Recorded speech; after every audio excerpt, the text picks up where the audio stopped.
चलो, good evening to all. और पिछली बार हमने अफोरिज्म 23 और 24 डिस्कस किया था। उसमें हम लोग ने डिस्कस क्या क्या किया था। पहली चीज हमने डिस्कस करी थी कि 23 में एग्रवेशन इन एंटीपैथी किसको कहते हैं। कि उसमें हमने डिस्कस किया कि जितना भी एक्सपीरियंस अभी तक देखा गया है, ऑल प्योर एक्सपीरियंस जो भी गेन किया गया है हिस्ट्री ऑफ मेडिसिन से, और जितनी भी रिसर्चेस करी गई हैं इस टॉपिक पे, इसको मिला के ये हम कन्विंस कर पाते हैं कि ये जो अपोजिट सिस्टम ऑफ मेडिसिन है, ये ही ना ही डिजीज को एनिलेट कर सकता है ना ही रिमूव कर सकता है। तो नहीं कर सकता तो कर क्या सकता है? ये कर ये सकता है, ये ट्रांजिएंट एलिवेशन ऑफ सिम्टम्स करता है। और ट्रांजिएंट एलिवेशन ऑफ सिम्टम्स का हमने पढ़ा था कि थोड़े टाइम के लिए आपको ऐसा लगेगा कि क्योर हो रहा है, पर एक्चुअल में इट इज नॉट क्योर। और फिर जब वो सिम्टम्स वापस आएंगे तो वो रिटर्न आएंगे इंक्रीज्ड इंटेंसिटी के साथ, और ज्यादा एग्रेवेटेड फॉर्म में आएंगे, और उतनी ही ज्यादा मात्रा ऑफ दैट मटेरियलिस्टिक डोज आपको एक्स्ट्रा यूज करनी पड़ेगी टू कॉम्बैट इट। पहले तो हमने ये पढ़ा था। फिर हम थोड़ा सा डाइव करे थे कि ये जनरल लॉ क्यों है, इसके पीछे का लॉजिक क्या है, होम्योपैथी के पीछे का लॉजिक क्या है। और फिर इससे हम इस चीज पे आए थे कि ये जो सिमिलिया का लॉ है, ये जो प्रिंसिपल ऑफ सिमिलिया है, ये क्योर कर रहा है। पर ये क्यों क्योर कर रहा है, इसके पीछे एक बहुत ही लॉजिकल कॉन्सेप्ट है। इंडक्टिव लॉजिक का यूज करके हमने बताया था इस चीज को। अब जो नेक्स्ट है, हनीमैन डिफाइन कर रहा है कि ये होम्योपैथिक क्योर क्या होता है। प्रिंसिपल ऑफ सिमिलिया क्योर्स, ये एक कॉन्सेप्ट अलग हो गया कि हाँ ये सिमिलिया सिमिलिबस क्यूरेंटर, ये तो हिपोक्रेट्स भी बोल के गया था। ये अब हनीमैन की जिम्मेदारी है कि ये सिमिलिया के लॉ को होम्योपैथिक क्योर की डेफिनेशन के अंदर डिफाइन कैसे किया जाए। और यहां पर हनीमैन इस होम्योपैथिक क्योर के बारे में बात करेगा। अब इस अफोरिज्म में क्या लिखा हुआ है? Now how ever in all careful trials pure experience. अब यहां पर फिर से ये दो चीजों की बात कर रहा है कि जितने भी केयरफुल ट्रायल्स अभी तक करे जा चुके हैं होम्योपैथिक के बर्थ के पहले तक, जितने भी हनीमैन ने केयरफुल ट्रायल्स करे इस कंक्लूजन तक पहुंचने के पहले तक, और जो भी प्योर एक्सपीरियंस हनीमैन ने हिस्ट्री ऑफ मेडिसिन देखा है। अब यहां पर प्योर एक्सपीरियंस के मामले में, सॉरी एक सेकेंड,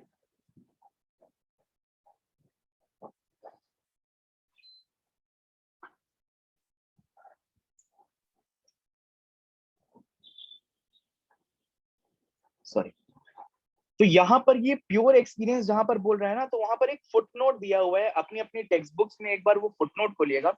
और पहले इस अफोरिज्म में आगे जाने से पहले ये चीज क्लियर करना बहुत इंपॉर्टेंट है कि हनीमैन ये प्योर एक्सपीरियंस किस चीज को बोलता है। क्योंकि अब मैं होम्योपैथ हूं, मैं हनीमैन की बात को कह के बोलूं कि हमने एक्सपीरियंस किया है कि देखिए होम्योपैथी काम करती है। एक एलोपैथिक फिजिशियन या एक एंटीपैथिक फिजिशियन अपने एक्सपीरियंसेस बोल के बोल सकता है कि देखिए हम अपने एक्सपीरियंस बता रहे हैं, एंटीपैथी भी काम करती है। अब वो पैलिएशन को क्योर बोले चाहे क्योर को पैलिएशन बोले, उससे मतलब नहीं है। ये क्लेम तो वो भी कर सकते हैं। इसीलिए यहां पर जब हनीमैन ने प्योर एक्सपीरियंस वर्ड यूज किया, तो उन्होंने यहां एक फुटनोट डाला कि आप प्योर एक्सपीरियंस से कंफ्यूज ना हो कि ये प्योर एक्सपीरियंस है क्या। तब हनीमैन फुटनोट पे आने को हमें बोलते हैं। और फुटनोट में हनीमैन बताते हैं कि I do not mean that sort of experience of which the ordinary practitioners of the old school boast. मैं उन एक्सपीरियंसेस की बात नहीं कर रहा हूं, हनीमैन कह रहे हैं, जो ये पुराने school, old school of medicine, मतलब ये antipathic allopathic way of treatment वाले बोस्ट करते हैं अपने एक्सपीरियंस को। After they have for years work away with a lot of complex prescription. पहली बात, कैसे हमारा एक्सपीरियंस और उनका एक्सपीरियंस डिफर आएगा, एक टैबुलर फॉर्म में लिख लीजिएगा अगर इसके नोट्स कभी बनाए तो। कैसे ये प्योर एक्सपीरियंस डिफर करता है एंटीपैथिक, एनेंशियोपैथिक और homeopathic. Complex prescription is the first point. हम सिंगल रेमेडी, सिंगल डोज देने में भरोसा करते हैं, लॉ ऑफ मिनिमम को फॉलो करते हैं। वहां पर कॉम्प्लेक्स प्रिस्क्रिप्शन फॉलो किया जाता है। एक दवाई नहीं देंगे, बहुत सारी दवाइयों का मिक्सचर बना के देंगे और बहुत ही ज्यादा मात्रा में देंगे। मिनिमम का लॉ कोई नहीं फॉलो होता वहां पर। तो पहला पॉइंट कि हमारा एक्सपीरियंस और उनका एक्सपीरियंस कैसे डिफर हो रहा है, फुटनोट में सीधे आइए, अफोरिज्म में पढ़ने से पहले कॉम्प्लेक्स प्रिस्क्रिप्शंस नहीं देते हम। On a number of diseases which they never carefully investigate but which faithful to their school they consider as already described in works of systematic pathology. वो खुद इन्वेस्टिगेट नहीं करते हैं कि ये कहां से आया, ये क्यों हुआ, ये कैसे हुआ, पर जो सिस्टमैटिक पैथोलॉजी में डिफाइंड है उसके हिसाब से अपना माइंडसेट बना लेते हैं। और आज की सिस्टमैटिक पैथोलॉजी में और उस जमाने की सिस्टमैटिक पैथोलॉजी में जमीन आसमान का फर्क है। जितने अच्छे तरीके से आज हमारे डिजीजेस डिफाइंड है, उनके कॉजेस डिफाइंड है, उस जमाने में नहीं होते थे। उस जमाने में सिर्फ वेग हाइपोथेसिस होती थी कि अच्छा ये इन्फ्लेमेशन हो रहा है, बैड ब्लड की वजह से हो रहा होगा, बैड ब्लड काट के निकाल दो। That was the pathology of systemic pathology of that time. तो ये उस सिस्टमिक पैथोलॉजी की हनीमैन बात कर रहा है। यहाँ पर आप ये मत सोच लीजिएगा कि आज हम पैथोलॉजी पढ़ना ही छोड़ देते हैं, क्या ही जरूरत है, हनीमैन ने तो बोला है ये ओल्ड स्कूल वाले करते हैं, ऐसा नहीं है। And dream that they could detect in them some imaginary morbific matter or ascribe to them some other hypothetical internal abnormality. अब जब इस चीज की बात होती है ना, ये हाइपोथेटिकल इंटरनल एबनॉर्मेलिटी, ये कोई मॉर्बिफिक मैटर है जो कॉज कर रहा है, ये जो कॉज की बात होती है ना कि कॉज को ढूंढो, कॉज को ढूंढो, कॉज को ढूंढो। आप लोग को याद है एक बार मैं जब इंट्रोडक्शंस के बारे में पढ़ा रहा था, तब इसी मटेरियल कॉज के बारे में हमने बात करी थी। इंट्रोडक्शन में, एक इंट्रोडक्शन में ऑर्गेनॉन ऑफ मेडिसिन के इसके बारे में मेंशन किया गया है। क्या वर्ड मेंशन किया गया है, आप में से कोई बता सकता है? Materia peccans is the right answer. लेकिन यहां पर जो मैं पूछ रहा हूँ, materia peccans is no doubt the material cause of the disease, पर वो इंट्रोडक्शन में नहीं दिया गया है। इंट्रोडक्शन में एक लैटिन वर्ड यूज किया गया है जो कि बोलता है कि रिमूव द कॉज, जिसका मीनिंग में मैं आपको बता दे रहा हूँ, रिमूव द कॉज। टोले कॉसम, टोले causam is the right answer. अगर आप जेम्स क्रॉस के इंट्रोडक्शन में जाएंगे, जो कि to doctors Boericke translation of the 6th edition of Hahnemann's Organon, ये टाइटल के साथ आपको मिलेगा ऑर्गेनॉन की बुक, वहां पर 5th पैरा में जाइएगा। पैराग्राफ्स बना लीजिए इंट्रोडक्शन के, रेफर करने में हेल्प करेंगे और आपको जल्दी से वहां पहुंचने में मदद मिलेगी। 5th पैरा में वो बोलते हैं, it is impossible to know all the antecedents causative of disease consequence. एकदम ही इम्पॉसिबल है ये जानना कि ये जो डिजीज के कॉन्सिक्वेंसेस हो रहे हैं, इसका एंटीसीडेंट्स क्या है। एंटीसीडेंट्स मतलब मीनिंग तकिए, a thing that existed before और लॉजिकली प्रीसीड्स अनदर। ये जो डिजीज के कॉन्सिक्वेंसेस हुए हैं, आज हम सफर कर रहे हैं, इसके antecedents, things that preceded it, जो कॉज कर रहे हैं, ये कॉजेटिव चीज जानना, मटीरियलिस्टिक कॉज जानना इम्पॉसिबल है। Tolle causam is easier said than done. Tolle causam means remove the cause. ये बोलना बहुत आसान है कि remove the cause, old school बोलते थे रिमूव द कॉज, हटा दो कॉज को, अपने आप ठीक हो जाएगी बीमारी।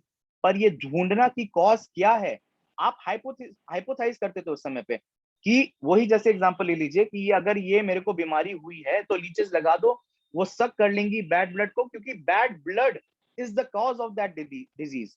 पर क्या वो लीचेस लगाने के बाद भी ठीक होता था? नहीं होता था। तो अब वो हाइपोथाइज करते कि नेक्स्ट कॉज क्या है, फिर टोले कॉसम फॉलो करते थे। अब क्या रिमूव करें? तो ये जो जितनी बार आप ये चीज कर रहे हो, ये एक्सपेरिमेंट्स कर रहे हो, ये एक्सपीरियंस कर रहे हो, पेशेंट की लाइफ तो आप खराब कर रहे हो, पेशेंट की हेल्थ को आप छीन रहे हो उससे, और जो आपके पास क्योर करवाने आया था उसको आप और पेन और दर्द दे रहे हो। How then shall we remove or palliate these effects by medicinal substances? ये क्वेश्चन अराइज होता है, फिर हम कैसे ठीक करें, कैसे रिमूव करें? Here Hahnemann steps in to say for the first time in all history, remove the effects and you remove the disease, the cause of the effect. Ceset effecta, ceset causa.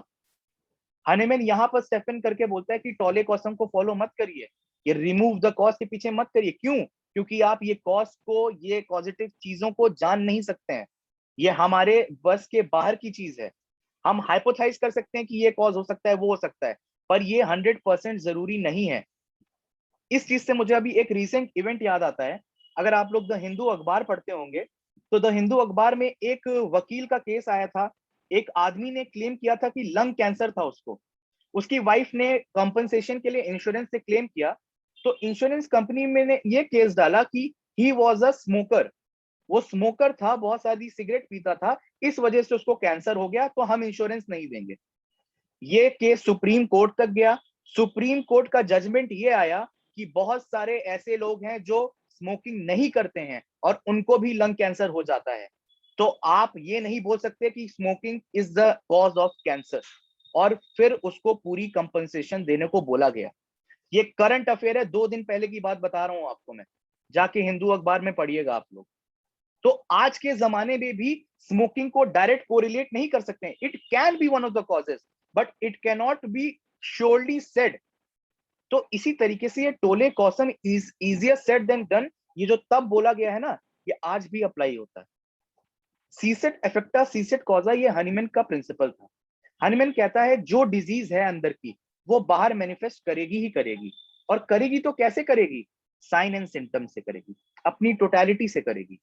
और अगर आपको ये cause हटाना है, अगर आपको ये disease हटानी है, तो इफेक्ट्स को रोक दो।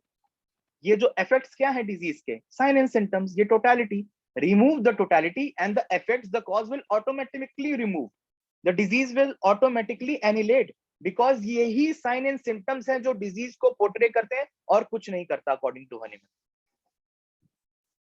Empiric medicine guesses, recommends, tries, hints and misses and hits again. Recommend कर देती है, ये हो सकता है। ट्राई कर लेती है, अच्छा इस तरीके से तो होगा। हिंट दे देगी, शायद इस तरीके से होता होगा, फिर मिस करेगी, फिर मिस करके फिर हिंट करेगी। यही तरीका है एम्पेरिक मेडिसिन का प्रैक्टिस का। Scientific medicine does not guess. हम एक अपने आप को, आजकल जो आप विकिपीडिया में पढ़ते हैं ना, homeopathic is a pseudo science, जाके वहां पर जितने भी एक पीआईएल भी किसी ने चलाई थी, किसी ने कोई सिग्नेचर का मूवमेंट चलाया था कि it is not a pseudo science, उनको वो सब मूवमेंट चलाने की जरूरत नहीं है, उनको ये पैराग्राफ पढ़ाने की जरूरत है, और उनको हिस्ट्री ऑफ मेडिसिन की थोड़ी सी नॉलेज की जरूरत है। तो चेंज अपने आप उनके दिमाग में आएगा कि साइंटिफिक मेडिसिन गेस पे नहीं चलती है, एक्सपीरियंस और एक्सपेरिमेंट्स पे चलती है, और होम्योपैथी एक्सपीरियंस और एक्सपेरिमेंट्स पे और लॉजिक पे बेस्ड है, एम्पेरिक मेडिसिन नहीं। ये दिखाना है उनको वहां पर। Scientific medicine like any other scientific art compare effects, sensation and motions with corresponding effects, corresponding sensation and motion. Only the mountebanks in medicine decry methods of comparison as unscientific. Mountebanks कौन लोग हैं? A person who deceives other especially in order to trick them, या money के चक्कर में, पैसा कमाने के चक्कर में, इन सब चक्करों में आजकल ये जो बोलते हैं ना कि होम्योपैथी काम नहीं करती, तो आपकी काम करती तो आप ठीक करके दिखाइए, पर वो उनके पास ट्रीटमेंट नहीं है, तो पेशेंट शिफ्ट हो रहा है, तो होम्योपैथी काम नहीं करती। ये वर्ड यहाँ पर इस सेंटेंस ऐसे ही लोगों को डिफाइन कर रहा है। Only the mountebanks in medicine decry methods of comparison as unscientific. Methods of comparison ही एक साइंटिफिक तरीका है मेडिसिन में। आप कंपेयर करोगे, आप एक्सपीरियंस करोगे, आप एक्सपेरिमेंट करोगे, तभी आप रिजल्ट पे आ सकोगे। आप हाइपोथाइज नहीं कर सकते, आप हिंट ट्रायल नहीं कर सकते। ये सब चीजें साइंटिफिक वे ऑफ ट्रीटमेंट की हेल्प नहीं करती। All that we can humanly do and scientifically do so is to observe and classify, to compare and infer. Hahnemann says we must apply medicinal substances on the basis of knowledge of their actual effects. अब यहां पर आता है basis of actual effects. ये आप कैसे signify करते हो कि एक्चुअल इफेक्ट्स आपको कैसे पता चलते हैं मेडिसिन के? ड्रग प्रूविंग से, जो इसके जस्ट पहले का पार्ट हम पढ़ के आ रहे हैं। ड्रग प्रूविंग को हनीमैन इससे पहले सिग्निफिकेंस इसीलिए दिया है क्योंकि अगर आपको ये बाकी की चीज समझनी है तो पहले आपको मेडिसिनल इफेक्ट्स की नॉलेज होना बहुत जरूरी है, और वो नॉलेज आपको ड्रग प्रूविंग से मिलेगी, जो कि आप हेल्दी ह्यूमन बींग्स पे करते हो। उससे आपको पता है कि ये जो दवाई, ये जो पल्सेटिला, ये जो नक्स वोमिका, ये जो रक्स टॉक्स, ये जो ब्राइनिया आप दे रहे हो, तो इसके एक एक इफेक्ट के बारे में आपको जानकारी है। आपको पता है कि ये क्या प्रोड्यूस करता है, और अगर आपको पता है कि ये क्या प्रोड्यूस करता है तो आपको मालूम है कि ये क्या क्योर करेगा। On the basis of similia similibus curentur. Since it is impossible to know all the antecedents causative of disease consequence, we must treat the disease effects which we do know by medicinal effects which we have ascertained and know. Disease effects are removed by the application of medicine having corresponding medicinal effect. If the disease effects are removed in toto means as a whole, as a totality, meaning search करिएगा जाके, एक totality के basis पे जब हम symptoms को ठीक करते हैं, वी हैव अ क्योर, हम क्योर के टुवर्ड्स लीड करते हैं। If the disease effects are treated in part, अब याद करिए पिछले अफोरिज्म्स में हमने एक फॉल्ट पढ़ा था, अगर आपको याद हो, अभी नेक्स्ट क्लास का, पिछले क्लास का पहला फॉल्ट क्या था? Only a small part of whole disease is treated. यहां पर हनीमैन एंटीपैथिक वे में बोल रहा है एक सिंगल सिम्टम्स बहुत सारे सिम्टम्स में डिजीज के क्योर करने के लिए यूज करा जा रहा है और उसका अपोजिट दिया जा रहा है। अब यहां पर हनीमैन उस चीज को वापस, जेम्स क्रॉस अपने इंट्रोडक्शन में वो चीज वापस बोल रहा है कि ऐसा नहीं है। अगर आप एक पार्ट की चीज उठा के क्योर करने के लिए चले हैं ना, तो आपको पैलिएशन ही मिलेगा, क्योर नहीं मिलेगा। And if you want to cure, you have to remove the disease effects in toto, as a whole, as a totality of symptoms and signs. Scientific comparison of disease effects and medicinal effects for application leads to the diagnostic inference of scientific medicine, makes scientific medicine possible. अब हम वापस आते हैं, यहां पर हम थोड़ा differ कर गए थे इस चीज को, लेकिन समझना बहुत जरूरी था। ये जो आज करंट सिनेरियो होम्योपैथी में है, अगर आप एज अ होम्योपैथिक स्टूडेंट आप ही तथ्य के साथ, फैक्ट्स के साथ और हिस्ट्री ऑफ मेडिसिन के फैक्ट्स के साथ बात नहीं करेंगे ना, तो आपकी ही रीजनेबिलिटी को, आपके ही तथ्यों को कोई समझने की कोशिश नहीं करेगा। अगर आप फैक्ट्स के साथ बात करेंगे, अगर आप हिस्ट्री ऑफ मेडिसिन को कोट करेंगे, अगर आप करंट सिनेरियो को कोट करेंगे, तो आपकी बातों को समझेगा तब भी शायद कोई नहीं, लेकिन आपकी बातें उनको इफेक्ट जरूर करेंगी। क्योंकि आप जो बोल रहे हैं, आपकी पर्सनल बात वो डिनाई कर सकते हैं, but facts can not be denied, they remain in their head. They always saw something in them but knew not what they saw, and they got results from the complex forces acting on an unknown object that no human being but only a god could have unraveled. Hahnemann बोल रहे हैं कि ये जिस तरीके से treat करने की कोशिश करते हैं, ये तो सिर्फ भगवान ही समझ सकता है, हम तो नहीं समझ सकते, इंसान के बस की बात तो नहीं है ये। क्योंकि आप कॉम्प्लेक्स प्रिस्क्रिप्शंस यूज कर रहे हो, आप एक हाइपोथेटिकल पॉजिटिव एजेंट को निकालना चाह रहे हो, और आप अननोन ऑब्जेक्ट को, अननोन चीजों की जो आपको ना डिजीज की नॉलेज है उतनी उस समय पे, उस जमाने में, ना ही आपको मेडिसिनल सब्सटेंस की नॉलेज है, क्योंकि आपने ड्रग प्रूविंग तो करी नहीं है हेल्दी, आप कहां से मालूम कर लेंगे कि क्या है क्या नहीं है। तो ये जो चीजें आप क्योर करने के लिए यूज कर रहे हो ना, ये आप भगवान ही समझ सकता है। Results from which nothing can be learn, no experience gained. अब वापस आते हैं कि now however in all careful trials and pure experience. तो अब आपसे कोई पूछे कि ये प्योर एक्सपीरियंस क्या बोल रहा है एनिमल, तो आप समझा सकते हैं, आप इंट्रोडक्शन को रेफर कर सकते हैं, आप फुटनोट को रेफर कर सकते हैं, और आप बोल सकते हैं ये साइंटिफिक है, ये सिर्फ हाइपोथेसिस नहीं है। The sole and infallible oracle of the healing art. The sole and infallible, infallible मतलब जो झूठा, झुटलाया ना जा सके, सत्य। ओरेकल मतलब एक ऐसी डीटी जो कि एक तरीके से प्रोफेसीज करती थी, जो कि इनफैलिएबल होती थी, इनको झुटलाया नहीं जा सकता था, जो सत्य होती थी। ये ही सत्य है होम्योपैथिक क्योर का। Teachers us that actually that medicine which in its action on the healthy human body has demonstrated its power of producing the greatest number of symptoms similar to those observable in the case of disease under treatment। ये आप लोग पहले aphorism से पढ़ते आ रहे हो कि इतनी सारी सिम्टम्स की सिमिलैरिटी के बेसिस पे जो कि डिजीज आया है उससे सिम्टम सिमिलैरिटी मैच करानी है। अब यहाँ पर एक इंपॉर्टेंट बात हनीमैन और कहता है, और नया चीज बोलता है हनीमैन यहाँ पर। अभी तक हनीमैन डक प्रूविंग की बात कर रहा है, सिमिलैरिटी की बात कर रहा है, टोटलिटी की बात कर रहा है, हर चीज की बात कर रहा था। अब यहाँ हनीमैन पहली बार बोलता है also in doses of suitable potency and attenuation. सिर्फ सिमिलैरिटी के बेसिस पे ब्राइनिया देना ठीक है, ब्राइनिया जैसे सिम्टम लेके डिजीज वाला बंदा आया, ब्राइनिया की सिमिलैरिटी मैच करके ब्राइनिया दे दी, सिमिलैरिटी है, पहली बात तो हो गई। पर dose also matter, potency also matters. Bryonia 30 में देनी है, 200 में देनी है, 1M में देनी है, 10M में देनी है, CM में देनी है, 50M में देनी है, कि LM में देनी है, ये डिसाइड करना भी इंपॉर्टेंस है। हनीमैन आपको यहाँ पर बता रहा है सिर्फ सिमिलैरिटी मिलाओगे, कभी कभार केस ऐसे ही फंस जाते हैं कि अच्छा ठीक है। जैसे कि मैं आपको घर का ही केस एक बताता हूँ। मेरी दादी हैं, वो सफर कर रही थी कफ से, शायद कुछ लोगों से, आप लोग से पिछली बार पल्सिटिला पढ़ाते हुए डिस्कस भी किया था मैंने, तो उनको पल्सिटिला दी थी, और उनको पल्सिटिला CM पोटेंसी में चल रही थी, पर नो कोई रिलीफ नहीं था उनको पल्सिटिला से, जब तक CM पोटेंसी में चल रही थी उनको। तो मैंने ये चीज सोची कि LM पोटेंसी में ट्राई करके देखते हैं, वाटर पोटेंसी में देते हैं, और रिपीटेड डोज। तो रिपीटेड डोज एलएम पोटेंसी में ट्राई करने के लिए जब दी तो इट वर्क, पल्सिटिला से उनकी खांसी कम हो गई और पल्सिटिला से उनको आराम मिला। तो ये जो यहाँ पर बात करते हैं ना कि सूटेबल पोटेंसी, ये ऑर्गेनॉन आपको जीनी है, ये सिर्फ थ्योरेटिकल आंसर लिखने के लिए नहीं है। ये देखिए कि ये 25वां अफोरिज्म अगर मैं नहीं पढ़ता तो क्या मैं वहां पर अपनी प्रैक्टिकल लाइफ में जहां मैं एक पेशेंट को ट्रीट कर रहा हूँ वो चेंज ला पाता?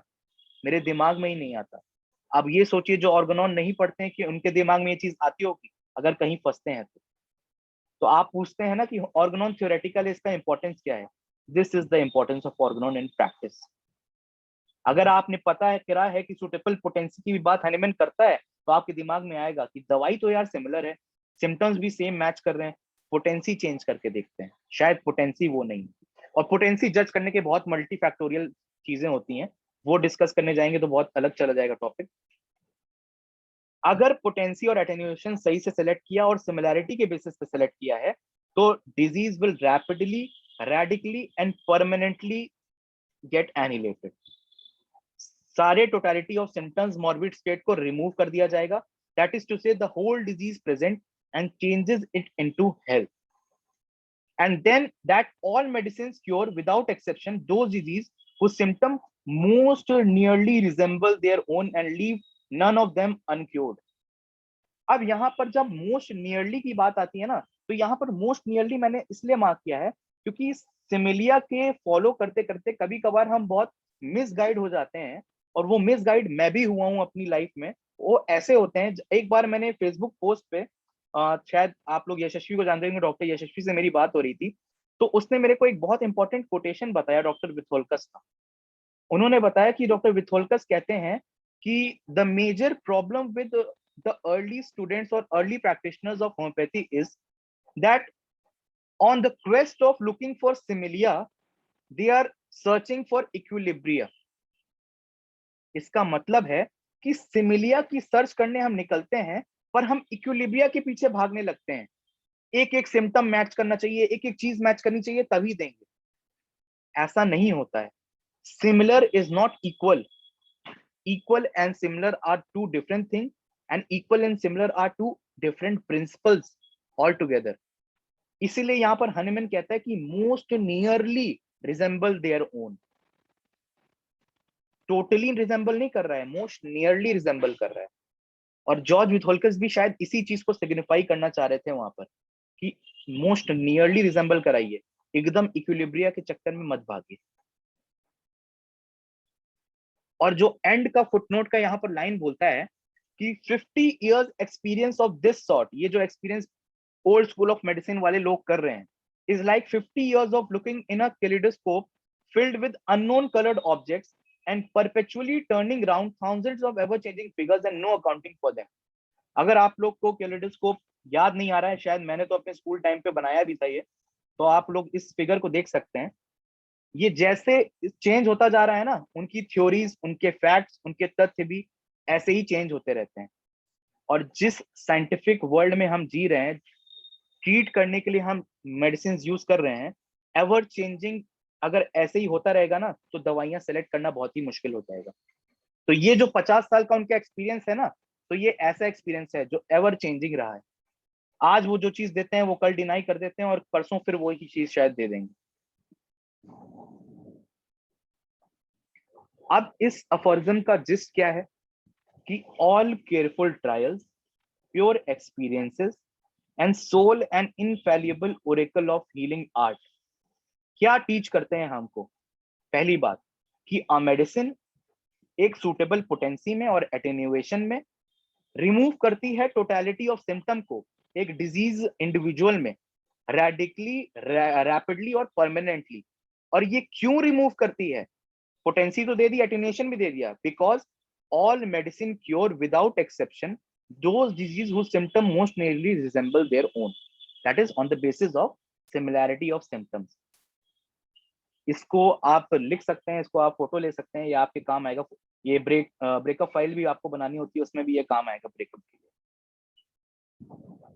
अब जो नेक्स्ट अफोरिज्म यहाँ पर आया है, ये डिफाइन करता है कि अब यहाँ पर बात होगी कि principle of similia cures, similia के प्रिंसिपल पे जो होम्योपैथी में क्योर हो रहा है, होम्योपैथिक क्योर्स। अब ये homeopathic cure is based on which law? ये होम्योपैथिक लॉ ऑफ नेचर जो हम कहते हैं, अब ये लॉ के बारे में बात यहाँ पर करी जाएगी। दिस डिपेंड्स, अब देखिए ये कंटिन्यू कर रहा है पिछले अफोरिज्म से। यहाँ पर बोल रहा था कि नाउ हाउएवर लेकर अभी तक इन्होंने पूरा एक्सप्लेन किया। अब ये यहाँ पर जो इन्होंने सिमिलिया और होम्योपैथिक क्योर एक्सप्लेन किया है, अब यहाँ पर सीधे हनीमन नेक्स्ट अफोरिज्म में बोल रहा है। इसी को अफोरिस्टिक स्टाइल ऑफ राइटिंग बोलते हैं कि every aphorism interconnected with the next aphorism, और शायद फर्स्ट अफोरिज्म 24 से भी कनेक्टेड है, 24 78 से भी कनेक्टेड है। ये अफोरिस्टिक स्टाइल ऑफ राइटिंग इसी को कहते हैं। This depends on the following homeopathic law of nature, which was sometime indeed vaguely surmised, but not hitherto fully recognized. ये जो होम्योपैथिक लॉ ऑफ नेचर है, जो कभी कभार हिपोक्रेट्स ने दिया, नेचर्स लॉ दिया था जो क्योर का, कि सिमिलिया क्योर्स, ये चीज पैरासेल्सियस ने भी बोली है वापस में आके कि अभी तक वेगली सरमाइज तो किया गया है, बट हिथरटो अंटिल नाउ अभी तक फुली रिकॉग्नाइज नहीं किया गया है। और इसको फुली रिकॉग्नाइज कराने वाला कौन था? ये हमारे मास्टर थे doctor Hahnemann. And to which is due every real cure that has ever taken place. और इसी लॉ के, इसी होम्योपैथिक लॉ ऑफ नेचर के पीछे जितने भी रियल क्योर हुए हैं वो डिपेंड करते हैं। और ये होम्योपैथिक लॉ ऑफ नेचर कहता क्या है? A weaker dynamic affection is permanently extinguished in the living organism by a stronger one if the latter, whilst differing in kind, is very similar to the former in its manifestation. अब यहाँ कुछ points हैं जो बहुत important है इस law में। पहली चीज डायनेमिक, यहाँ मटीरियलिस्टिक चीज की बात नहीं हो रही, मटीरियलिज्म की बात नहीं हो रही है, डायनेमिज्म की बात हो रही है। यहाँ टेम्पररी एक्सटिंग्विश की बात नहीं हो रही है, पैलिएशन की बात नहीं हो रही है, परमानेंट एक्सटिंग्विश, क्योर परमानेंट होता है, परमानेंटली एक्सटिंग्विश की बात हो रही है। तीसरी चीज differing in kind but very similar in to the former in its manifestation. अब थोड़ा इसको कोई एक्सप्लेन कर सकता है कि ये डिफरिंग इन काइंड और सिमिलर इन मैनिफेस्टेशन, इसको कोई एग्जाम्पल के साथ, हमारे दवाइयों के एग्जाम्पल के साथ, या किसी भी तरीके से कोई भी एक्सप्लेन करने की कोशिश कर सकता है इस चीज को?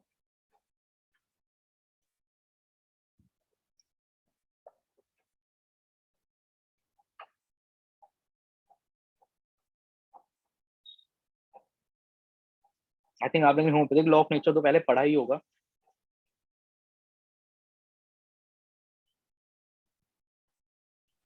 सर ये डिफरिंग इन काइंड का मतलब हुआ विदाउट बीइंग और सेम स्पेसीज, मतलब एक स्पेसीज का नहीं होना चाहिए, डिफरेंट ओरिजिन होना चाहिए। जैसे कि सर हमारा ड्रग्स भी है, मतलब डिफरेंट फैमिली का है, कुछ कोई मिनरल किंगडम का है, कोई प्लांट किंगडम का है, लेकिन कहीं कहीं पे उसका मैनिफेस्टेशन सेम है, इसलिए वो बोला गया है कि सिमिलर मैनिफेस्टेशन होना चाहिए। बहुत अच्छे, रवि बोल रहे हो? यस। बहुत अच्छे। जैसे कि रवि ने यहाँ पर एक्सप्लेन किया कि दवाइयों का, जैसे अगर आप एक तरीके से इस चीज को लिया जाए, डिजीज है, डिजीज की सिमिलैरिटी से मैच कर रहे हैं मेडिसिन की सिमिलैरिटी को। डिजीज कहाँ से आ रहा है, डिजीज का कहाँ से ओरिजिन हो रहा है, डिजीज के सिम्टम्स क्या है, वो अलग है। मेडिसिन एक मिनरल से भी आ सकती है, मेडिसिन आपकी एनिमल प्रोडक्ट से भी आ सकती है, मेडिसिन आपकी प्लांट प्रोडक्ट से भी आ सकती है। काइंड दोनों का डिफरेंट है, वाइल्स डिफरिंग इन काइंड, सारे काइंड अलग हैं, very similar to the former in its manifestation. Disease अलग जगह से आ रहा है, ये अलग जगह से आ रहा है, दोनों के काइंड डिफरेंट है, आप ये चीज समझिए, पर मैनिफेस्टेशन दोनों के सेम है। ये डिजीज के जो सिम्टम निकल के आ रहे हैं, इसका कॉज क्या है वो अलग है, काइंड डिफरेंट है। यहाँ पर ये मिनरल भी हो सकता है, प्लांट भी हो सकता है, ये भी काइंड डिफरेंट है, पर ये मैनिफेस्टेशन सिमिलर है। अगर ये है तो ये है, सेम चीज, सिमिलर चीज दिख रही है सामने, एक जैसी दिख रही है, मोस्ट नियरली सिमिलर दिख रही है। यही लॉ बोलता है कि अगर कोई वीकर डायनेमिक अफेक्शन बॉडी में पहले से प्रेजेंट है, परमानेंटली एक्सटिंग्विश हो जाएगी, परमानेंटली खत्म हो जाएगी एक स्ट्रॉन्गर वन से, जब वो डिफरिंग इन काइंड होगी और सिमिलर इन मैनिफेस्टेशन होगी। डॉक्टर बीके सरकार ने, डॉक्टर बीके सरकार की कमेंट्री आप लोग पढ़ा करिए, मैंने पहले भी रिकमेंड किया आप लोग को, बहुत अच्छे तरीके से वो कमेंट्री ऑफ ऑर्गेनॉन में एफोरिज्म्स को एक अलग एग्जांपल्स देके पोर्ट्रे करते हैं। यहाँ पर इसी तरीके से उन्होंने एक चीज पोर्ट्रे करी है, इस पे मैं आपको ध्यान दिलाना चाहूंगा कि उन्होंने कई चीजें दिखाई, एग्जांपल्स दिए हैं यहाँ पर। पहली चीज उन्होंने यहाँ पर वो बोलते हैं कि just as a leaden plate already pressed upon by iron weight is still more severely squeezed by placing a stone in addition upon it, or as a piece of copper heated by friction must become still hotter by pouring on it water at more elevated temperature. वो ये बोल रहे हैं कि अगर similar in kind है और ये आप ऐसे लगा रहे हो, एक आर्टिफिशियल मॉर्बिड स्टेट बनाते हैं ना हम लोग, जो कि सिमिलर होती है और स्ट्रॉन्गर होती है, तो यहाँ पर वो मटेरियलिस्टिक एग्जांपल्स देके पहले बता रहे हैं आपको कि देखो यहाँ पर भी तो वो स्ट्रॉन्गर चीज डाल रहा है, पर ये स्ट्रॉन्गर आने से तो जो पहले है वो और बढ़ जा रहा है। जैसे कि जो लेडन प्लेट है जो पहले से प्रेस्ड है, अगर उसमें और आयरन वेट डाल के स्वीज कर रहे हो तो और ज्यादा दब रही है। ये जो पहले से कॉपर हीटेड है इसमें उससे भी ज्यादा टेम्परेचर का, stronger in kind, different in manifestation. तो ये आप सॉरी सिमिलर इन मैनिफेस्टेशन, अगर आप यही चीज फिर से डाल रहे हो तो यहाँ भी दिक्कत बढ़ रही है। तो यहाँ पर वो इस चीज को डिफाइन करता है कि यहाँ पर वो मटीरियलिस्टिक कॉन्सेप्ट की बात कर रहा है। No, our living organism does not behave passively, it is not subject to the law that govern dead matter, it reacts by vital antagonism as a whole। ये आपको यहाँ पर बोल रहा है कि ये जो मटेरियलिस्टिक थॉट प्रोसेस है ना, ये डेड पे जो काम होता है ना, इसको आप लिविंग पे मत लगाइए इस कॉन्सेप्ट को। ये लिविंग कॉन्सेप्ट, ये वाइटल एफिनिटी का कॉन्सेप्ट, ये वाइटल एंटागोनिज्म का कॉन्सेप्ट अलग होता है। ये मटेरियलिस्टिक कॉन्सेप्ट ऑन डेड जो अप्लाई होता है वो अलग होता है। यहाँ पर लिविंग में क्या होता है, that is the organism as a living individuality can neither receive two similar dynamic affection at the same time nor react to them simultaneously. It has to choose one or the other, and it chooses the one which is stronger of the two in affecting the vital principle।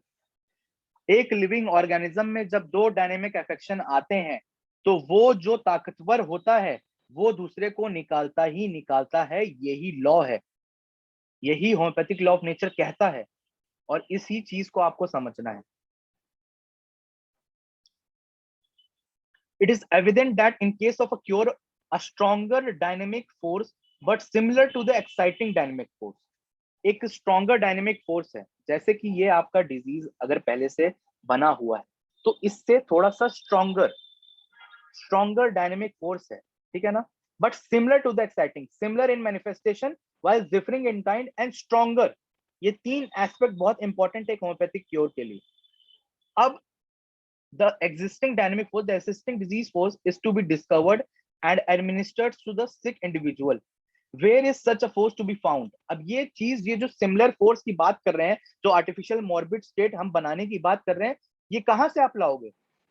Hahnemann found such forces capable of dynamic deranging the living organism in those substances which go by the name of medicine।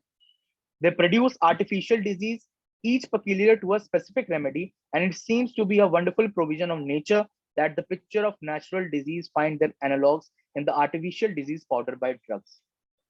यहाँ पर Hahnemann कह रहा है कि ये जो हम चीज ढूंढ रहे हैं ना, जो सिमिलर चीज पैदा करने की चीज ढूंढ रहे हैं, ये आपको मिलेगी मेडिसिन से। ये जो ड्रग प्रूविंग आप करते हो उनसे मिलेगी, और इतनी सारी ड्रग प्रूविंग करके आप इतने सारे डिफरेंट मैनिफेस्टेशंस, इतने सारे डिफरेंट साइन एंड सिम्टम्स ढूंढ सकते हो जो कि आप सिमिलैरिटी के बेसिस पे मैच कर सकते हो। क्यों मैच करना है?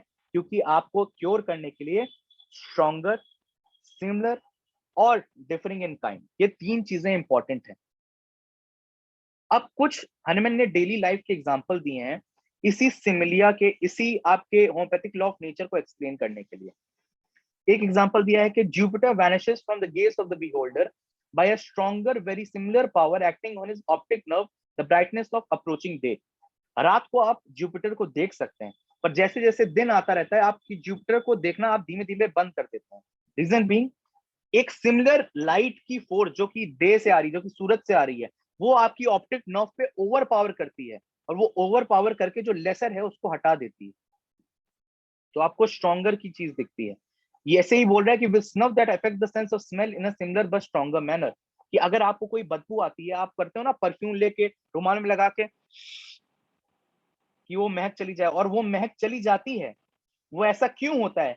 क्योंकि ये जो बदबू थी वो भी एक तरीके की स्मेल है, ये जो आप ले रहे हो वो भी एक तरीके की स्मेल है, पर ये स्ट्रॉन्गर इन मैनिफेस्टेशन है, सॉरी सिमिलर इन मैनिफेस्टेशन है और स्ट्रॉन्गर है। तो इसको लेने के बाद वो बदबू अपने आप चली जाती है। तो यही चीज यहाँ पर एक्सप्लेन कर रहा है डेली लाइफ एग्जांपल से हनीमैन। ऐसे कई एग्जांपल इन्होंने दिए हुए हैं, आप लोग एक बार एग्जांपल सारे पढ़ लीजिएगा, सारे एग्जांपल्स कोट करने का कोई मतलब नहीं है, एक बार पढ़ लीजिएगा। अगर कोई एग्जांपल्स आपको बाय चांस नहीं समझ में आता है तो आप पूछ लीजिएगा, पर बेसिक जो हमें इस चीज से समझना है वो ये समझना है कि ये जो होम्योपैथिक लॉ ऑफ नेचर है वो पहले बहुत ही वेगली सरमाइज किया गया था, कोई पर्टिकुलरली इसको डिफाइन नहीं करा था, ना ही हिपोक्रेट्स ने, बोला जरूर था, पैरासेल्सियस ने भी बोला था, पर डिफाइन कोई नहीं करा था, वेगली इसको बताया गया था।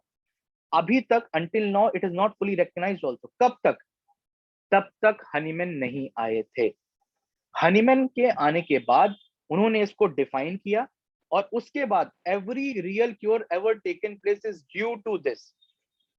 A weaker dynamic affection is permanently extinguished in the living organism by a stronger, ये आप याद भी कर लीजिएगा, ये तो आपको मुंह जबानी याद भी होना चाहिए, एग्जामिनर्स वाइवा के बहुत पूछते हैं। If the latter while differing in kind is very similar to the former in its manifestation।